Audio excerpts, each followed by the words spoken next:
Hello, everyone. My name is Sarah Hayoti. I'm the Assistant Director of Alumni Relations at Teachers College, and I'd like to thank everyone for joining us today for the Alumni Career Development webinar series featuring Dilshad Dayani. The webinar series covers a range of career topics and includes speakers from a variety of backgrounds. The series is co-sponsored by the TC Office of Career Education and Professional Development and the Office of Alumni Relations. Videos of past webinars are available on our website at www.tc.edu/alumni-career-webinars. Today, Dilshad Dayani will present 7 steps to let leadership, culture, and strategy thrive for effective collaboration. She is also the founding president of World Women Global Council, a global platform to empower women by engaging men who facilitate the power of change. Dilshad has served 25 years of civic leadership and gender equity as an immigrant. She was the founding vice president of advocacy for the United States National Commission UN Women, the Dallas chapter, and has also served as a UN correspondent and president of National Diversity Council for Women, also through the Dallas chapter. Dilshad has served the State Department as a program developer and speaker and has been a communication coach for Fortune 500 companies. Dilshad is also the founder of the Lead to Empower Institute, an impact-driven content management body to support sustainable leadership, gender equity, and global diversity. She works with academia, corporations, and civil societies to develop and deliver training programs and seminars in order to bring the best experimental learning outcomes. Her Youth Initiative for Women Leadership program continues to empower girls' leadership and STEM program both here in the U.S. and in developing regions like India. Dilshad holds a master's degree in educational leadership from Columbia University at Teachers College and a doctorate from North Central University. And she lives with her husband and 2 sons in New York. And now I would like to give the word to Dilshad. Thank you, Sarah, and hello, everyone. I am so happy that you could join us for the webinar today, listening to the collaborative leadership session. So basically, this session will help you redefine your ideas and evolve as a change agent in your space of influence. Now, that could be either home, office, academia, or business. So there are a number of blogs and discussion posts we come across on a daily basis that define leadership.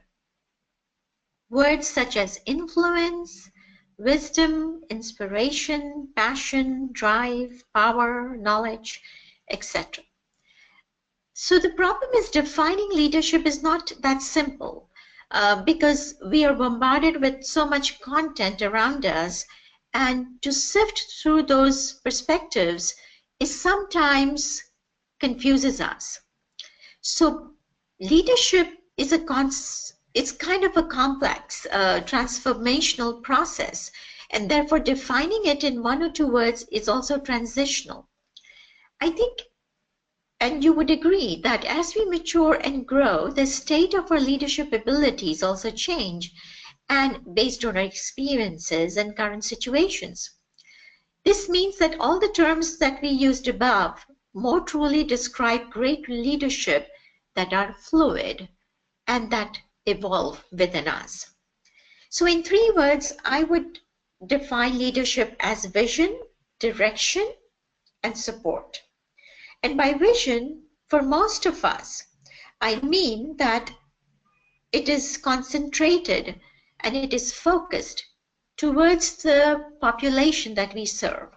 Now, corporate people could call them as clients, classroom teachers would call them students, at home we call them children, spouse, or extended family members, or if you're not married, our immediate family members, our siblings.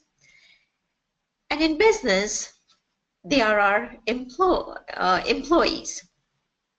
So basically, if we are working in a concert toward a single focus, we get options to choose for, and we collaborate in such a way where there is communication and teamwork to create the perfect symphony.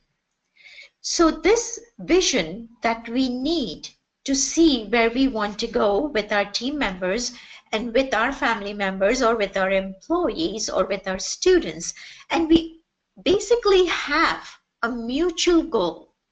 When we talk about collaboration and a leader cannot lead without without the people around them, without the influence that he or she wants to kind of impact. So basically, we have to focus on whom we are leading. What are we trying to achieve? Where are we trying to lead this group of people to achieve what we desire mutually as a goal? So then comes the mentorship support. And with that mentorship support, we need to give them, I would just say that in my project management services, that no matter how many leadership traits one would have, if we cannot support people, like in terms of their traits and skills, then I don't think we qualify as a leader. And support mechanisms are both simple and complex, as you all know throughout your lives, whatever systems you have used. Simple support is just being there when you are needed, such as a friend or a kind of a co-worker, to provide direction or listen to what is needed. Complex support is the network of resources that are available to meet the needs and requests of those performing the work. So without providing support, no leadership trait will elevate you into a position of credibility and respect. The third one, which is very crucial, and it is also a thin fine line between autonomy and authority. And there needs to be a balance. When you are a leader, of course, you have that kind of authority that you can empower people or you can disempower people. And that authority needs to be balanced in terms of that when you use the talents of people, how much authority would you like to exercise in order for you to give them autonomy? I think that is the sole purpose of authority, of how you use your authority to exercise autonomy and give the people the freedom they require in order to grow and to execute the task that they are required to accomplish as a team. And when we do that, it is crucial that we must know the difference between the two, because otherwise we take one horse of authority and we think we are just going all by ourselves and our team has been way behind us, not following and understanding what we expect out of them. Then comes culture, and how does culture plays into collaborative leadership. The people who are there with us, from classroom students to corporate employees or at home, our family, we must have our values compatible. Otherwise, we will enter into frequent conflicts. And this is exactly what we mean by clear expectations and values being compatible, that we must know that we are all together for a mutual end result, for a mutual outcome. We cannot go in a direction smoothly where one person thinks that this is not my goal, this does not belong to me, I do not value this, and the other person has a very different idea of where he or she wants to land. So the first thing is that we must have our equation of values completely aligned. So that way we know that we are trying to reach a goal with clear expectations and of course mutual accountability. So when we are trying to establish a culture, they are not a result of a long, careful, thoughtful analysis. They are in fact intended to answer questions like, what central values are important to our company or to my classroom or for my students? How do we share them with our team? How will our cultural values impact our day-to-day operations? So basically, this is something that we need to be clear about. The third one is the strategy. Now, this strategy is exactly, that is the kind of, I would say, the sum result of leadership, the vision, support, authority, autonomy, and once we have clarified the values, the expectations, these are all theories that are building in our mind, and then the accountability process that our team as well as we ourselves are clear about. And now comes the action part. The strategy is the action. Now we take the unique position. Each one of us take our own unique position that is rooted in the value systems that we share mutually, and we come up with an action plan. So step one is to push through this challenge, is to creating a simple and easy to articulate vision for what we are trying to accomplish, and what sorts of behaviors, attitudes, and approaches are valued by our organization. And that comes to our equation of value systems.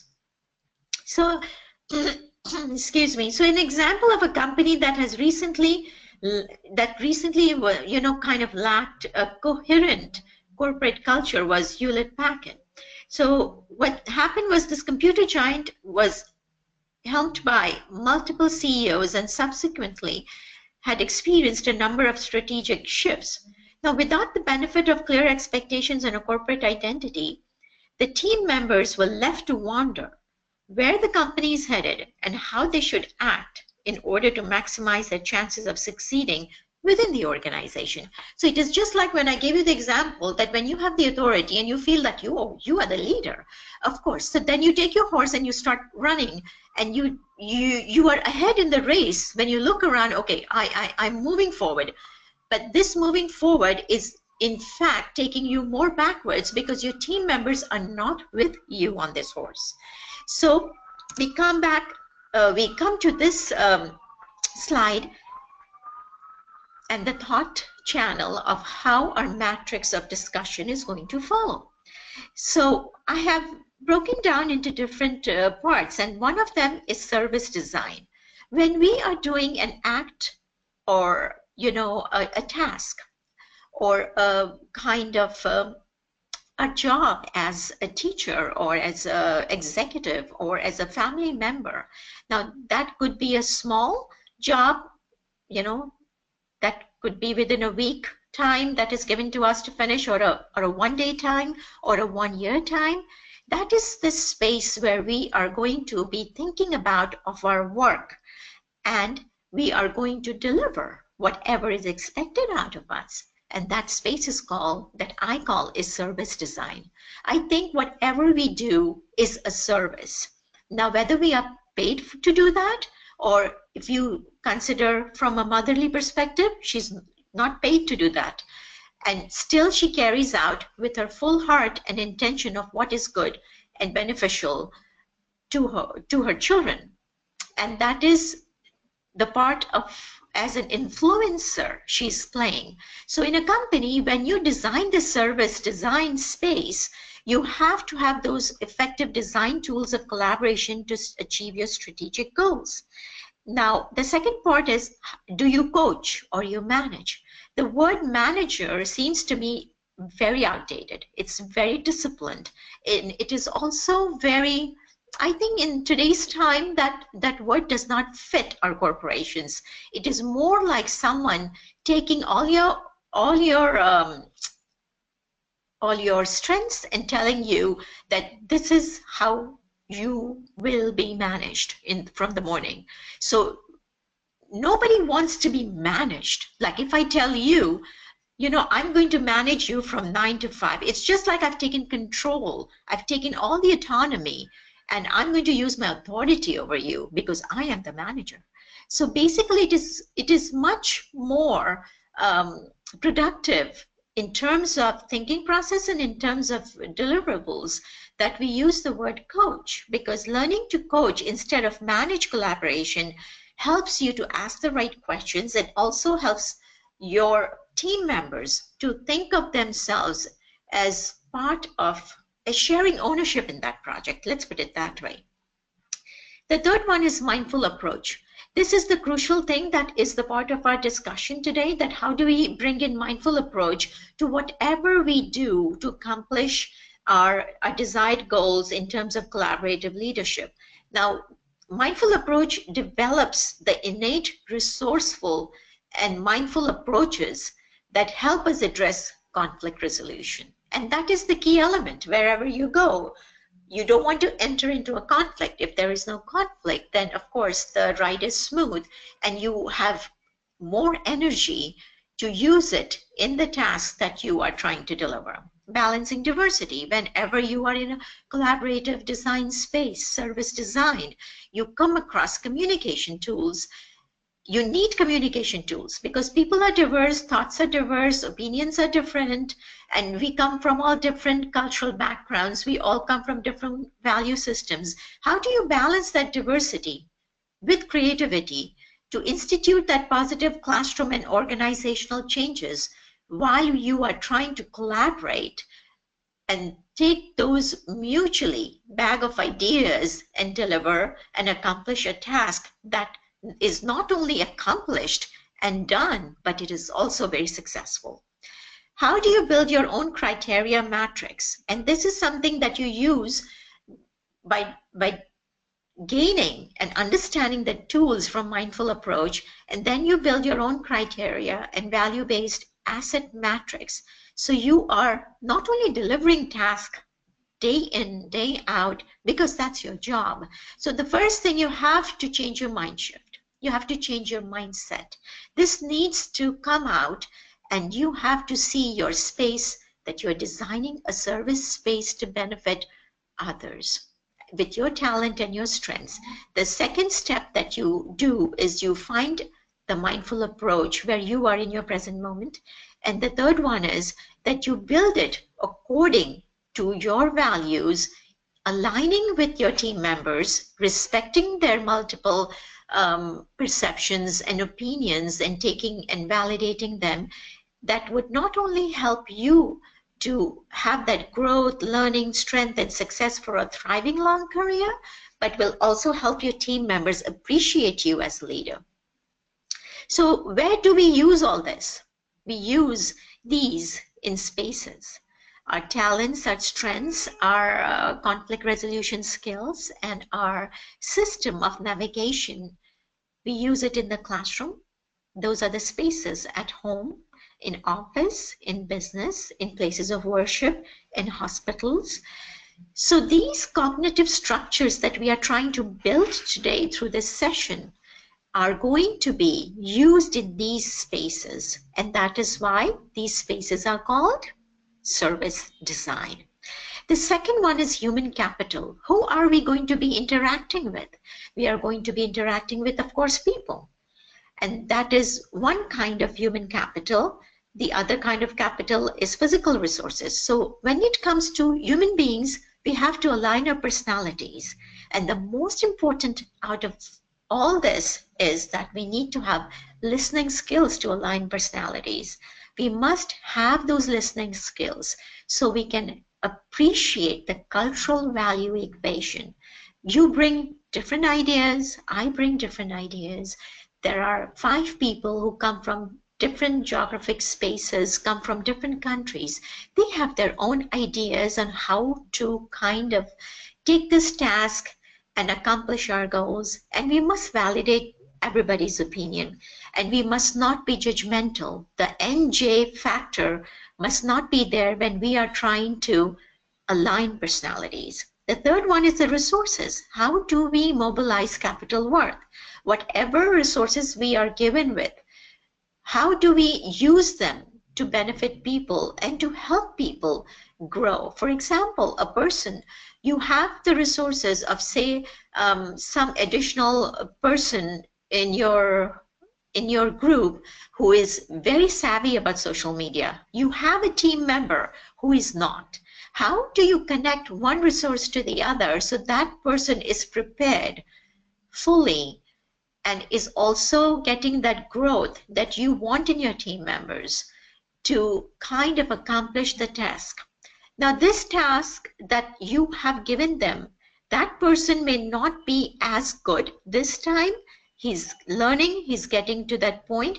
But in the next project, when you are sitting together, that person will have a better edge in addressing problems and solutions related to social media, related to his input in that project. You have led your team member not only grow by giving them that resource, but you have used that resource as instrument of action versus possessions. Now, this is just a simple example of social media, but there are other resources that a company has, and those resources must be used as instruments of action for growth, scale, sustainability, and also to find that kind of leader that designs space as service to deliver authentic service, sincere service. And when people see you like that, then people are very much attached to you and they want to do more for you. But it has to begin from authentic service design space. The fourth one is technology. How do you make collaborative leadership work in a thriving environment by using technology? How do you use social media collaborative tools? And this is one of the things that I mentioned, that how do you use the company, the interdepartments that are using social media, and how do you make it happen for your target group, if you know, and how you can, kind of use interdepartment services to make your technology strengths more appealing for your project management.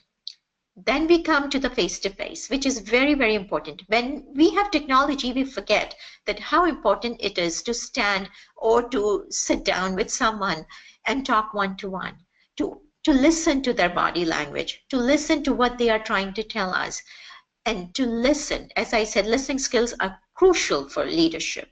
Crucial. And once we start listening to them and we spend time face to face, by showing them our sincere interest in their problems, in their issues, in accomplishing that task that has been delegated to them, they feel that we have connected them. We are not just a connection as a leader there, but we have used that space to bring that team in the form of a family where everybody is trying to do better, so we all not only reach our goals, but also kind of be of service to each other, to complement each other, and to collaborate each other's strengths.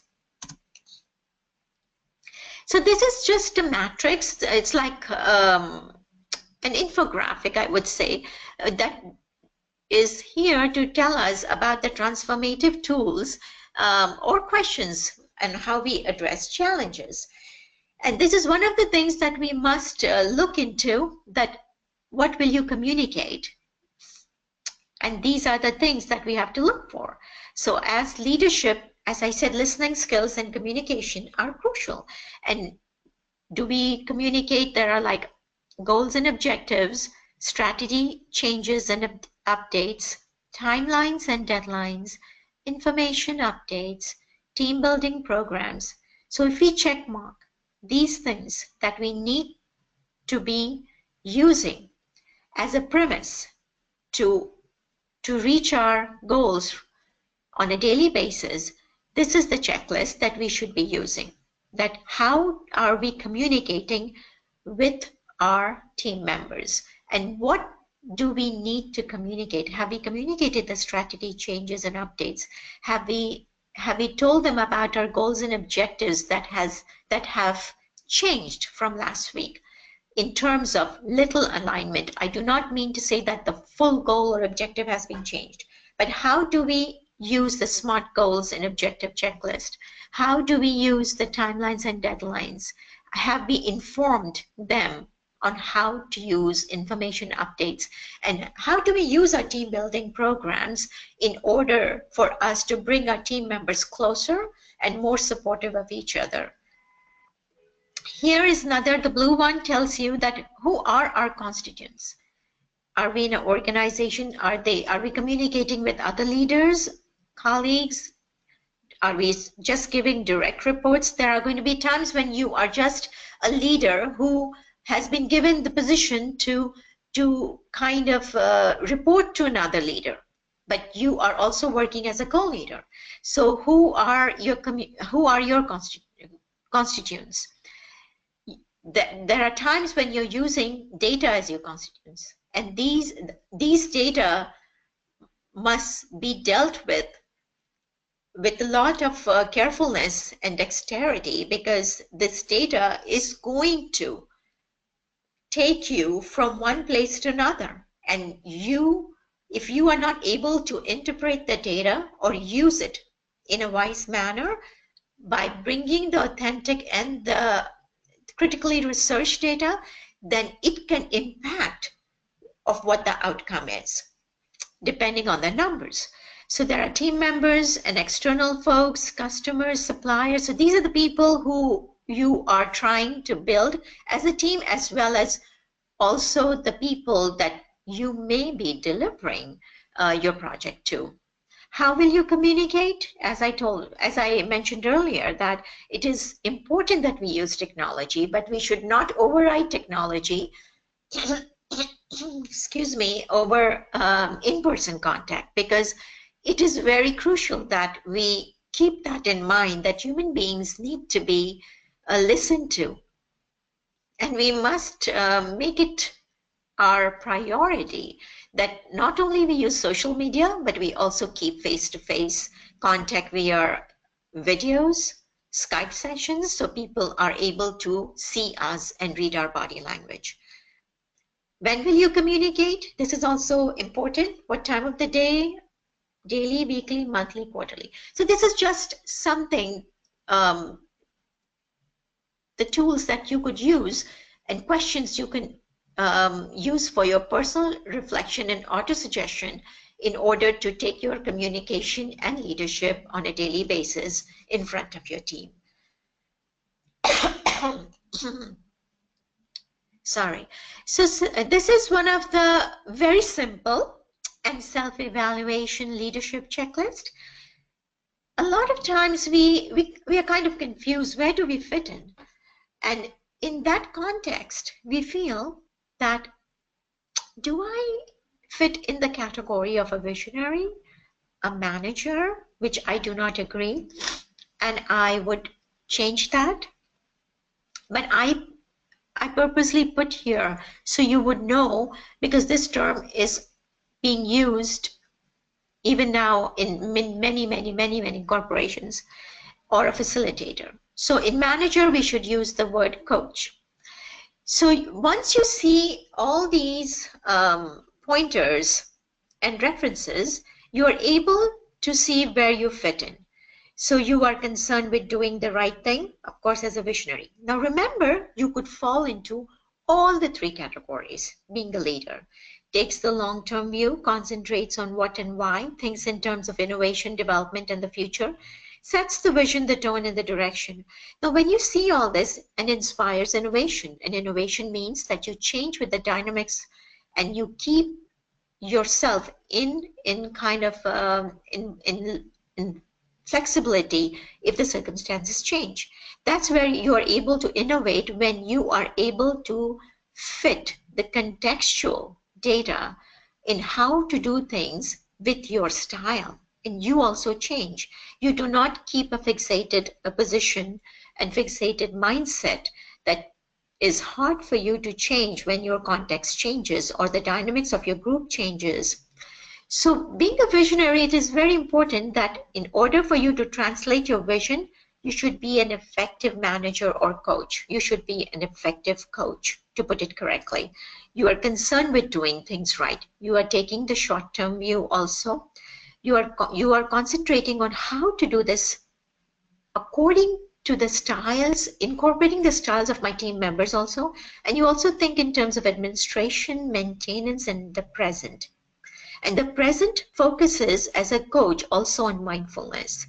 You set the plan in pace according to the speed, according to the requirements of your team members. So when you work with the theory, keeping the actual practical context in perspective, then only you're able to coach other people and also be the visionary. Being the facilitator, you are concerned with helping people to do things. Now you would ask me what's the difference between facilitator and coach. They are pretty much almost, they carry out the functions in the same way. Here, being the manager and the coach, you see here the tasks that are mentioned here are a little bit in terms of how you manage things. Here, when you see the facilitator sentences, they are very flexible. It helps. The manager kind of gets the task done. If you merge the manager and the facilitator's task here, you will get the coach.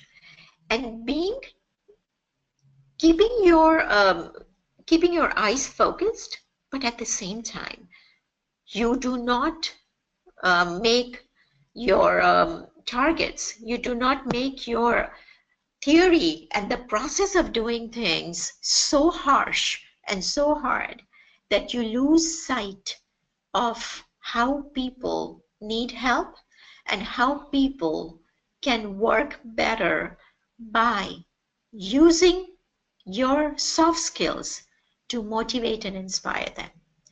So looking at this, we have to work in determining our strategy and cultural preferences. What challenges do we encounter in terms of diversity and culturally collaborative leadership? There is a lot that has been said. And one of the things that I feel are very much in a kind of, I would say that these days we are facing a high turnover of people. And this is because that whenever we feel that we don't want to work here or we don't want to be in this space is due to the reason that people there do not make us feel comfortable. They do not appreciate us. They do not make us feel that we are part of this group. And that is the reason we don't want to be there. So there is the generation gap where people are having, like, there is the older group of people and there's the younger group of people, and that gap in the workforce needs proper coaching and proper alignment, in sense that if an older person is not savvy about using technology, the younger group can help them, the younger participants can help them, and the older group can use their experience to guide the younger team members and also have mutual healthy discussions. This is how we bridge the content and the experience and expertise. But for that to happen, you have to have those leadership skills where you are not trying to, from your body language or from your attitude and behaviors, you're not demeaning one group over the other. That one does not have any experience, or they are so dumb, or they are not able to comprehend what I'm trying to say. And the other group is very experienced, but they do not know social, technology or social media styles and platforms and all that stuff. How do you respect each group? And how do you bring them together to merge their skills and expertise and strengths in order to deliver the best that you have in terms of group dynamics? And the demographic numbers versus true inclusion. Now, there is a lot being said about that we need to have diversity. We need to have culturally collaborative leadership. Yes, we do. But does that mean that I go ahead and hire, if I have 5 men in my company, I go ahead and hire 5 women and maybe 4 millennials to show that I have a perfect diverse employee kind of demographics of my company, and I have a big certificate on my entryway that I have qualified in terms of demographic numbers and everything, and proper representation of the groups. Now, does that mean that that's diversity? And well, that is usually in the case, business case for many companies where they have those. but inclusivity is not present, where women are not considered as equal partners in decision making, where millennials are not considered that they are important enough to participate in certain kind of, decisions or projects. So basically, this happens, this kind of turnover happens when you see the company as having equal representation, but inclusivity is not there. And I already mentioned digital natives versus digital immigrants. So our older population is considered digital immigrants, whereas the younger populations who grew up with technology are called natives. So the other part of diversity is when we inherit value systems from our families and the schools we go to and the countries we come from and the spaces we have shared in the past has developed unconscious bias, stereotypes, and prejudices. And in order for us to kind of relearn all the things that are fair share of our healthy communities, there are many things that we have to let go. And in order for us to let go, we have to have that mindful approach. We have to learn what requires of us to monitor our thoughts on a daily basis. Like even when we are thinking of negative things, we have to have a system built in, a conscious monitoring system that lets go of those thoughts that are hardwired in our brain. And until those things are done, then we are able to focus without NJ, as I'd mentioned before, non-judgmental attitude towards our team members and even towards ourselves many times, and the negative thoughts that kind of bombard us and occupy our mind. So the measure that can help us and our companies and our groups and in our classrooms and in our homes and in our corporations is when we train leadership on unconscious bias, when we have that sensitivity, cultural sensitivity training from week to week, brown bag lunches, and we ourselves, if we don't have that access, and if we ourselves try to relearn and try to help ourselves grow from that fixed mindset to an open mindset by reading, by engaging in group discussions, by going to places where we are able to learn more on how we can get rid of our stereotypes, prejudices, and unconscious bias and access inclusion through the right measures, and then implement them through our specific strategies to improve inclusive cultures, whether it be home, whether it be classroom, and whether it be a corporation. And that is the true path to forward and solve the challenge. So I'm going to show you now a mindful small 6-minute clip, and this tells you how can we use the mindful approach, which requires us, and mindfulness is usually kind of, inter-exchanged, that you have to just sit quietly in an isolated island. No, that's not the case. So let's listen to this one.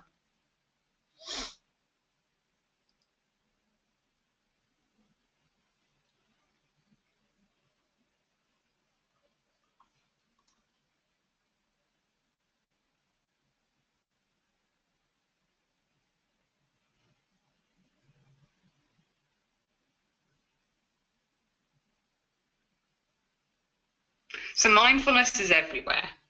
Given the demands made on leaders today, organizations are understandably searching for the silver bullet, the latest, most effective tool that will help them to deliver. There's been a proliferation of interventions, apps, books, and workshops, and an excited anticipation of the changes these may bring. The problem is, these interventions are being made somewhat blind. They're based, if at all, on evidence from clinical contexts, with little real knowledge about what leadership capacities the trainings will impact. There's often an unrealistic hope that somehow interventions such as a 2-hour mindfulness workshop might produce lasting change. So unsurprisingly, this rapid adoption of mindfulness risks being labelled a bandwagon or a fad. So there are 2 urgent questions that need to be answered. The first one, does mindfulness training improve leadership? Second one, if it does, how? We've conducted what is, so far as we know, the world's first waitlist controlled study of a multi-session mindful leader program. We've tried to answer these questions, and our findings, we think, make a vital contribution to the future direction of this field. So in response to the first question, yes, mindfulness training produces an improvement in 3 capacities that we consider to be key for successful leadership in the 21st century. These are resilience, collaboration, and the capacity to lead in volatile, uncertain, complex, and ambiguous contexts. In relation to the second question, looking further into the mechanisms that produce this improvement, we formulated a theory of mindful leadership. So the 57 senior leaders on our program identified 3 meta capacities that they developed through their training. Firstly, metacognition refers to the ability to choose at crucial times to observe in the moment what you're thinking, feeling, and sensing. It's like stepping out of the fast-flowing stream of your experiencing onto the bank. Without metacognition, there is no means of escaping our automatic pilot. Secondly, allowing refers to the ability to let what is the case be the case, meeting your experience with a spirit of openness and kindness to yourself and others. And this isn't about being passive or feeble in any way, but it is about facing up to what is actually going on in each passing moment. Without allowing, our criticism of ourselves and others crushes our ability to observe what is really happening. Thirdly, curiosity refers to a lively interest in what is showing up in our inner and outer worlds. And without curiosity, we have no impetus for bringing our awareness into the present moment and staying with it. Taken together, the leaders on our program told us these 3 meta capacities open up a vital space in the previously automated flow of their experience. That brought with it the capacity for choice. The result is they became less reactive and more responsive. Our research suggests that this enhanced responsiveness can enable leaders to regulate their emotions, empathize better with others, focus more readily on the issues at hand, adapt to the situations they find themselves in, and take broader perspectives into account. We suggest that this is why mindfulness training can impact the important leadership capacities of resilience, collaboration, and leading in volatile, uncertain, complex, and ambiguous, that is, VUCA, contexts. So this all sounds great, doesn't it? Well, I'm afraid there is always a price. And in this case, it is practice time. The irony here, of course, is that time is the one thing senior leaders seem least likely to have and are least willing to give up. Our research shows that although attendance at the workshops alone produced some results, the more significant outcomes emerged when people practiced the formal mindfulness exercises that we set them. Those who practiced more than 10 minutes a day over the 8 weeks that the program lasted were significantly more likely to benefit than those who practiced less. The research also helped us to understand more clearly what enables leaders to engage in practice, and we've written about that in our report. So as the demands made on leaders seem to be increasing exponentially, our research suggests that mindful leadership training and practice can provide a crucial means of helping leaders develop the capacities that are vital for effective performance in organizations today.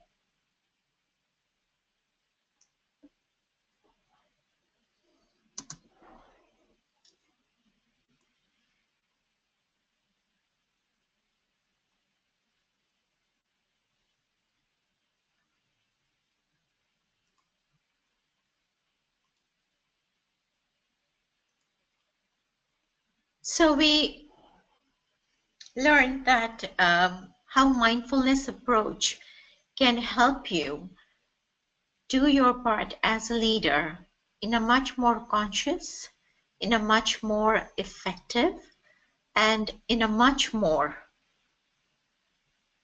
thoughtful way. And that those traits are I would say, the premise of why you should be a leader in a certain space. When we are talking about mindfulness approach, As I said earlier, that does not mean that it's only related to meditation, but what we do is that when we use a mindful approach, we are trying to establish a connection first within ourselves. With so much distraction and with high speed from communication to the act of delivering a task, and even our own lives that has been completely driven by speed and information, we tend to lose the true connection of how and when we should be communicating and how we should be feeling this authentic and relevant behavior propositions.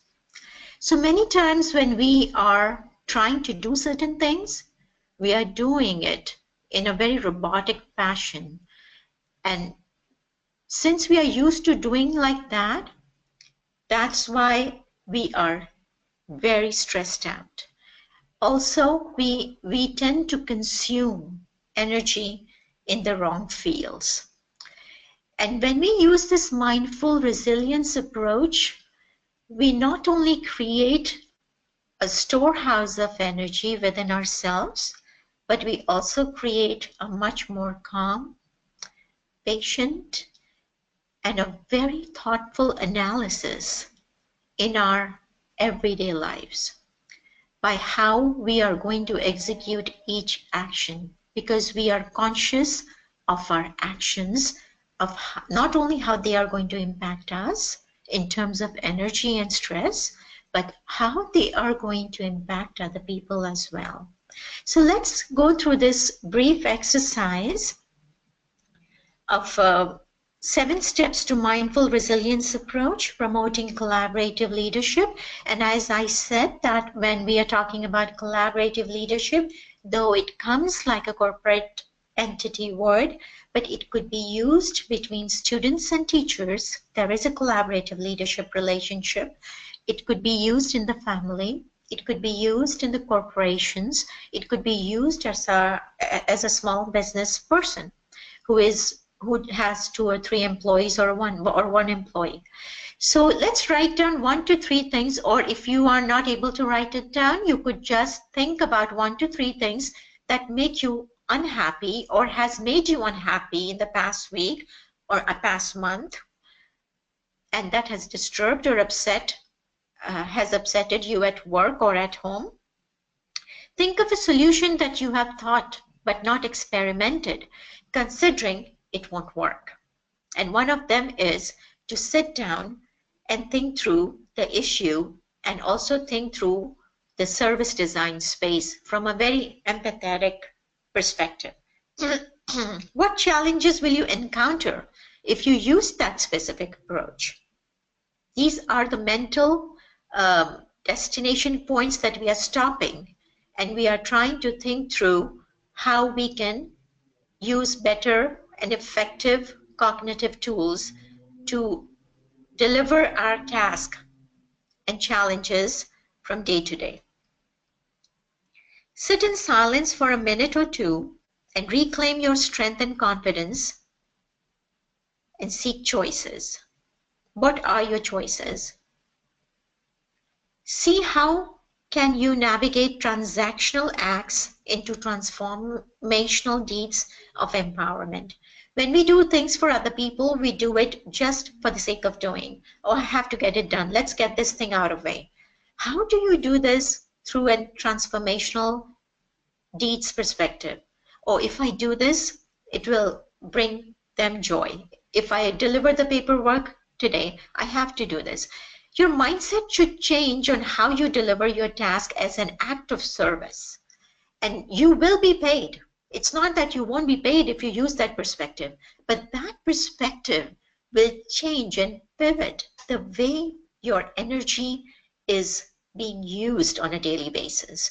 You will feel good about yourself. This is a very selfish design, and it is just like having a cookie all by yourself and still the other person gets a bite of it. Isn't that cool? That you get to use everything for you to thrive, and other people benefit in this while you're having your cookie. Shift focus to what you have in hand and pivot your attitude to do the mind shift to fit the solution. And once you do that, the solutions will come easy to your mind. There is a reason, there is scientific research, there has been tremendous research that when your mind is calm, relaxed, and is thinking positively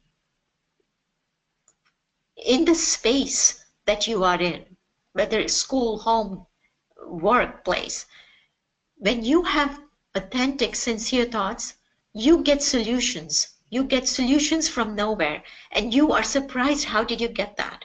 But your mind works in those directions when you have that goodness of delivering tasks that will benefit other people. Reflect on energy as your currency worthy of investment. Do it from a selfish perspective that fulfills a person's mindset, that I want to do this because it will save me of that negative energy, that toxic energy. I don't want to get into that. And this will develop more awareness and peace versus anxiety and dead-end approaches. So this is kind of steps that you can practice, and you will see that you can increase the time you sit quietly and reflect. And when you kind of ask for that strength, confidence, and you don't have to have a person of faith, you can just go to the higher source if you believe in whoever, and ask the universe to deliver you that energy that you are trying to bring to the service design space, you will get it.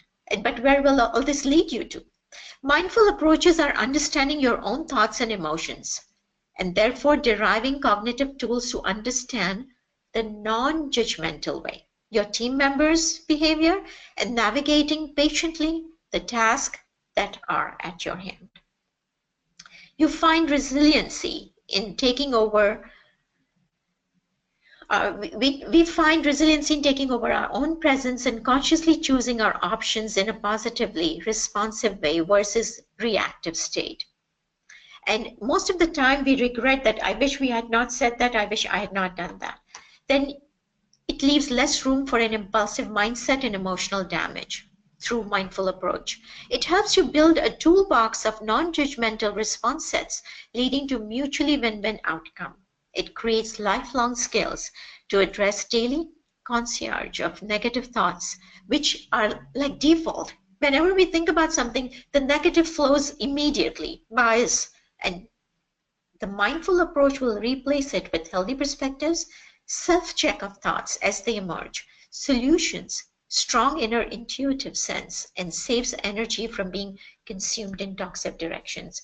This is a self-check resource map that if you are in a team and your team exhibits, all this stuff that you feel that you are experiencing, then you should see what is the main issue with. Maybe it's an issue with your shared values or experiences, missed deadlines and key deliverables. Then revisit discussion and decisions. You need to have a clear command instruction. So this is one set. Your team exhibits these symptoms from classroom to corporations, and you could check with this that it could be somewhere where you are not doing right.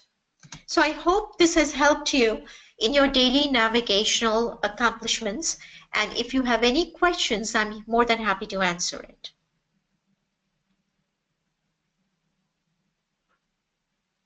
Great. Is there any questions?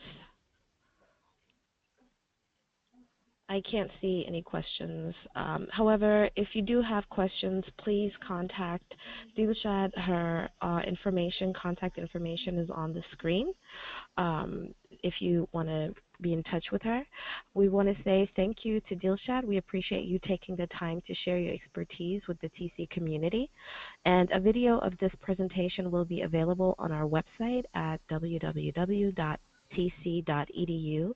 www.dilshad.com/alumni/career webinars. Please visit our website for more information about our monthly webinars. The next webinar will be on the 14th of December at noon with Martha Harville, who will present how to relocate with class and dignity. Thank you again, Dilshad, and thank you all for joining us. Enjoy the rest of your day. Thank you. Thank you.